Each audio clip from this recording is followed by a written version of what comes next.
ஈழ பிரச்சனையை வச்சுக்கிட்டு நாங்கள் ஈழத்தில் போய் அணி சேர முடியும்? இந்தியாவில் எங்களுக்கு பிஜேபியா காங்கிரஸா? யாரோட சேர்றது?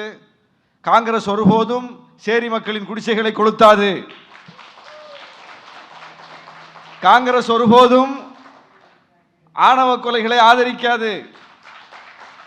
காங்கிரஸ் ஒருபோதும் பாமக செய்கிறது போல சோசியல் இன்ஜினியரிங் செய்யாது.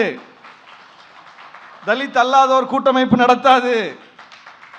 80 விழுக்காடா 20 விழுக்காடா போட்டு பார்த்துடலாமா வான் கூப்பிடாது. காங்கிரஸ் ஒரு ஜனநாயக கட்சி. அப்போ நாங்கள் முன்னெடுக்கிற அரசியலை இங்கே தோழமை உணர்வோடு எங்களோடு சேர்ந்து குரல் கொடுக்கிற இயக்கம் யாருன்னு பார்த்தா, நாங்கள் சந்திக்கக்கூடிய, தமிழ்நாட்டில் சந்திக்கக்கூடிய, இந்தியாவில் சந்திக்கக்கூடிய பிரச்சனைகளுக்கு உடன் வருகிற கட்சியாக காங்கிரஸ் இருக்கிறது. அப்போ நாங்கள் அதை பார்த்து தான் முடிவெடுக்க முடியும். தேர்தல் ரீதியில் பாமகவுடைய சேர முடியும்? பாமக ரெண்டா உடைஞ்சு ஒரு பிரிவு எங்களோட சேர்றதுக்கு இன்னைக்கு ஆர்வமாக இருக்காங்க. அதுதான் காலம் கொடுத்திருக்கிற விடை. எங்கள் தலைவர் சொல்வார், நம் மீது கல்லெறிபவர்கள் ஒரு காலத்தில் நம் மீது பூ எறிவார்கள் அப்படின்னு சொல்லுவார். இன்னைக்கு அது நடந்துட்டு இருக்கு.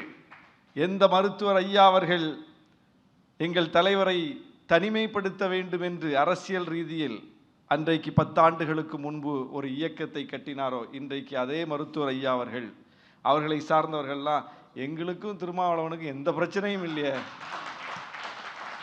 என்று சொல்லும் நிலை வந்திருக்கிறது. நாங்கள் அதை நாங்கள் பெரிய வளர்ந்துட்டோம், அவங்க உடைஞ்சிட்டாங்கிற அந்த ஒரு பார்வையில் பார்க்கல. எங்கள் தலைவர் சொன்னார், அந்த கட்சி ஒருங்கிணையணும், சேரணும் தான் சொன்னார்.